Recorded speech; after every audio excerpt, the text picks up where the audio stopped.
Hey YouTube, it's Luke here. Today I want to do a review for you on the new Tactic TTX 850 transmitter. Now there's a new receiver that's come out with this transmitter as well, so I should say the combo.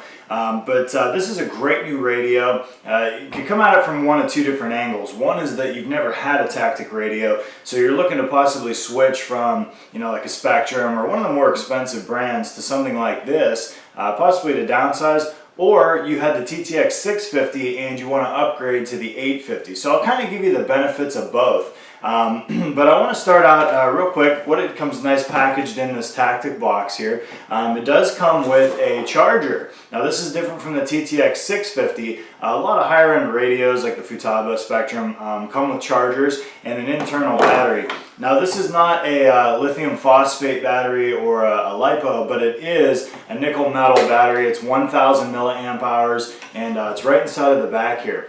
Now consequently, the space that's been given for this battery and the plug can be switched out with one of those AA 4-packs. So you can put one of those packs in here and put your own batteries in. For sometimes out in the field, recharging isn't the most convenient, if you're going to go to one of these few day long trips or something. So pretty cool there as far as being rechargeable though. That's pretty much it. Transmitter, charger box, and of course the manual. One thing I've always loved about Tactic's manuals and a lot of the stuff that's produced by the company that makes Tactic is the simplicity of their designs and the simplicity of how they explain things. This manual is cut and dry. I have a Futaba radio that the manual is so thick I can't even imagine spending the time to read through the whole entire thing. This is literally probably, 25, 30 pages, and it's all you need to know about this radio. It's actually pretty great. So let me zoom in a little bit closer here and show you exactly what's going on and what's a little bit different with this radio. Alright, now the first thing you'll notice about this radio is that it's very similar in design to the TTX 650. Some of the new features are barely noticeable, but they are there. There's a little different faceplate design here. The screen is going to be a little different, which I'll show you in a minute. It's very ergonomic. In the back it's got great handholds, similar to the Futaba radios. And because it's the 8-channel, what you're going to get is some variable resistance switches over here on the side. So this is going to be great for like flaps, anything that requires maybe not a full-on power, which is kind of nice. All the switches on this are 3-position now, except for the top right here. I like to use this for a throttle cut on a heli, but basically before you had 2-position switches in here. They're all 3s, which are nice. Some people argue, well, I like 2-channel because I can flip it down or up. Well, just program it to 0 and 2 and then just hit it hard. If you're used to flipping down landing gear right there. These switches are durable. They're going to hold up to the abuse you can give them. So your charging port is right here on the side. The charger for that just simply plugs right in, goes into the wall. It's actually glowing green from the power in the transmitter. Plugs right into the wall, and I don't know, about like a 6-hour charge time, get you full on. So something cool to think about. Now there is no SD expansion port on this, but it has such a great model memory, I wouldn't worry about that anyway. So let's fire it up here.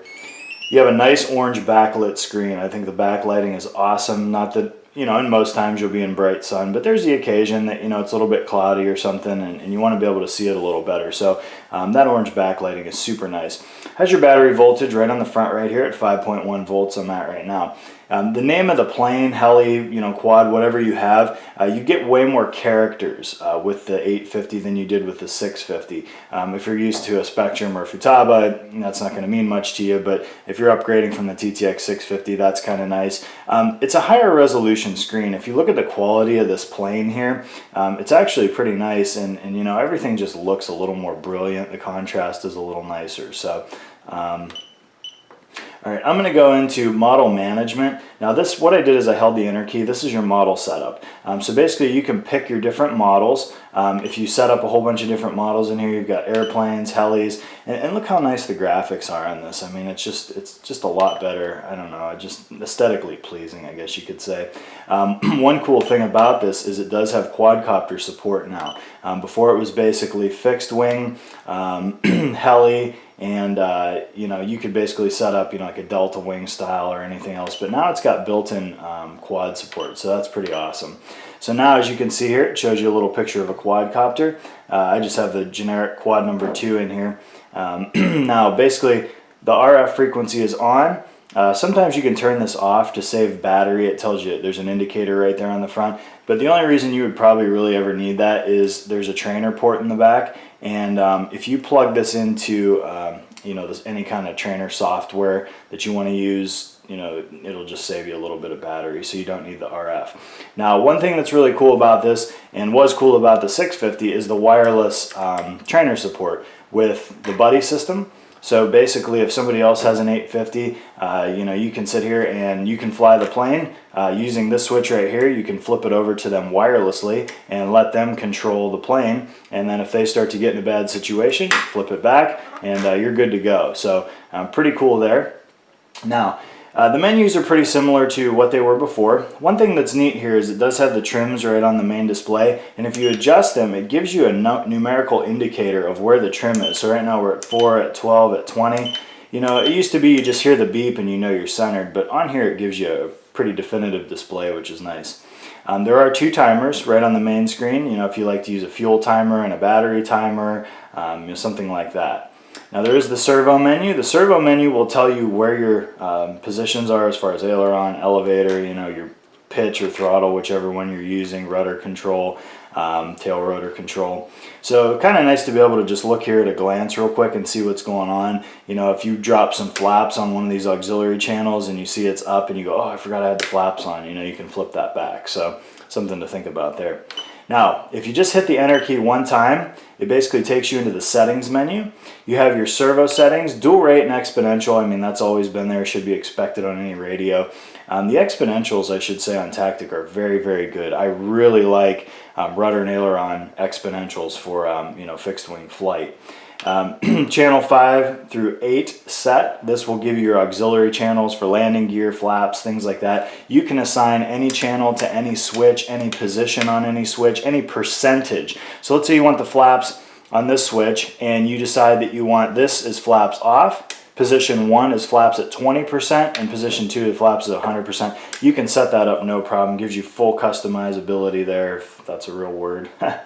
All right, now we've got throttle curve, which is really cool. We have a huge throttle curve on this. I believe there are 20 points of adjustment on the throttle and pitch curves on this unit here.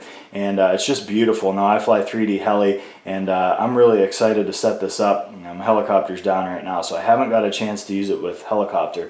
But something that's cool, in some transmitters and in the older TTX models, this throttle stick over here came preset very rigid.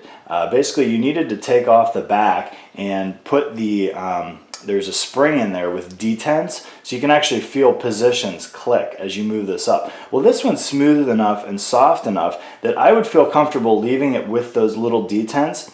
I get enough feel that when I fly fixed wing, I can feel myself just pulling up or down throttle one position at a time. But also when I move this fast, it feels very fluid. So if I'm going 3D heli and this is my idle up here, I run my pitch right here, then I can fling it up, down, and I don't have any trouble. I don't even notice that there are detents in it. So that's nice for me as a heli pilot because I don't have to, go back in and change that. I can use this radio for everything right up front and don't have to get too excited about, making customizations every time I fly a different machine. All right, so let me back out of the throttle curve menu. You've got your typical throttle cut, which is nice. Throttle hold, if you like idle up, throttle hold, something like that. You've got an advanced gyro gain system, which gives you total customizability over any gyro pretty much that you can get. This is really great for 3D. Again, I'm real excited to set this up. I haven't used it for my heli yet, but I will be doing that soon. You got your programmable mixer, of course. I like to use aileron, rudder mixing, things like that. Sometimes there's some nice, throttle to flap mixing, air brake mixing, things like that you can do. And you've got your timer set up. So you can go in, timer 1, timer 2. You can pick what switch you want to control it, or you can have it set so that as the throttle goes up, the timer turns on automatically, which is a nice feature because sometimes you pull the throttle all the way down and glide, or when you come to a stop and land, you shut it down, but you forget to flip the switch to turn your timer off, so that'll turn it off for you automatically, which is nice. Tells you a timer on the transmitter battery. So if you get about 3 hours of battery life, you can go in here and look, and we're only at 10 minutes right now, so I can fly, a lot today, basically. All right, so if I back out of this, go down, we've got a camera gimbal feature. This is really, really cool. Now this has pan, tilt. Basically, if you've ever seen a quad, hexacopter, octocopter, anything like that, they put the gimbal on the bottom that you can pan and tilt the camera. This has full support for that. I'm telling you guys that this radio at $179 rivals $600 radios out there. It's got rates for the pan and tilt, which if you've ever flown aerial video or anything, this is huge because sometimes you don't want it 100% rate because of how fast it moves. You can fly by and get a nice smooth motion if you slow your rate down. Again, you have so many switches you can set up and control, and the cool thing is you can assign these variable rheostats here, or potentiometers, whatever you want to call them, to the gimbal. So you can actually use this as your pan and tilt. So as you're flying, you can move these controls up and down. Like if I want to pan down a little bit, I can do it like that. If I want to tilt it, it's awesome. So great support for quads, you know, hexacopters, anything like that. Just keep that in mind, especially with 8 channels. All right, we've got digital switch assignment. This is basically, you know, you've got your video, flip, photo, F mode. This gives you options for the quads that come set up with like HD video camera already installed. I know it sounds dumb, but like the One SQ V-Cam, the older models, or the newer Ominous or anything like that, you know, you've got a lot of options here that you can use with that. So, all right, that's it for that menu. And if we take this, that time I hit the enter button, if I press and hold it, it's going to take me into the model select so I can select all my different models, give me into model management. This is big, okay? So this is where you can name it. This is where you can do your model type. So I'm going to go multicopter, or you can actually change it to helicopter, airplane, and under each one you're going to have a sub menu. So if you decide to do airplane, you can do a delta wing style, you can do, you know, flaps with ailerons, you can do no ailerons, you can do no elevator, but you know, elevons, there's just any type of thing you can think of. So this also has a wireless transfer. So let's say you have a plane that you want to give to your son or daughter, and you give them the plane and they also have the 850, you can just wirelessly transfer over all your settings. Sometimes with helis, this is big, because it takes me a whole day sometimes just to set up a heli menu the way I want it, you know, with the pitch throttle curves, gyro gains, everything like that. And you sit there and play with it for days trying to perfect it. So to be able to just transfer that to another transmitter, that's a big thing. Seems simple, but you know, well thought out again. Going to here, you've got your wing type. You know, you had this in the old TTX menu. So channel assignments. Basically, you've got, you can, this is what I like to call as a patch. If you want to go in here and you want to patch channel 7 into channel 4, you can do that here. You don't have to sit there and pull your plugs out of your receiver and change channels and things. You can just change the channel assignment right inside of the transmitter. So even though this is channel, you know, 2 here, when you decide you want it to be channel 4 because you like having the rudder over here because you're crazy, then you know, you can just do that right inside of the patch. All right, and you've got your warnings. So basically you've got throttle position, throttle cut, throttle hold, idle up. All right, those are all big warning things, especially idle up. You ever flown a 3D heli, fired up your transmitter on some of the older style ones, and the thing just wants to take off right into your face. Cool to have the warnings there.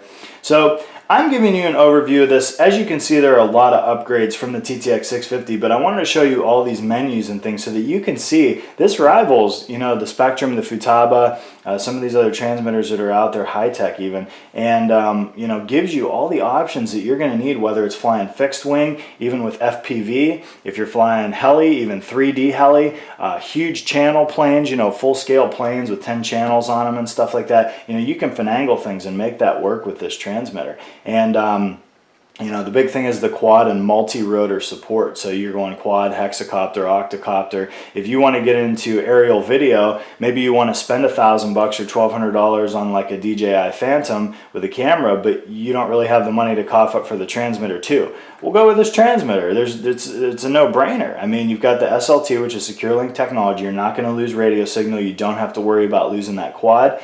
You know, it's got all the options for the camera gimbal and everything. So those are huge features. Guys, I'm not trying to sell this to you, but I am a proponent of these tactic radios. I've used the 650 forever, and this 850 is way nicer, and it's truthfully, in my opinion, for the money, way nicer out there than many of the other rival 8 to 10 channel radios. So Alright guys, as you can see, a lot of great upgrades, a lot of great features. If you're thinking about a higher end radio, 8, 9, 10 channels up there, just go with this. Truthfully, I've been so happy with the Tactic line of radios that I fly 3D heli on my TTX 650.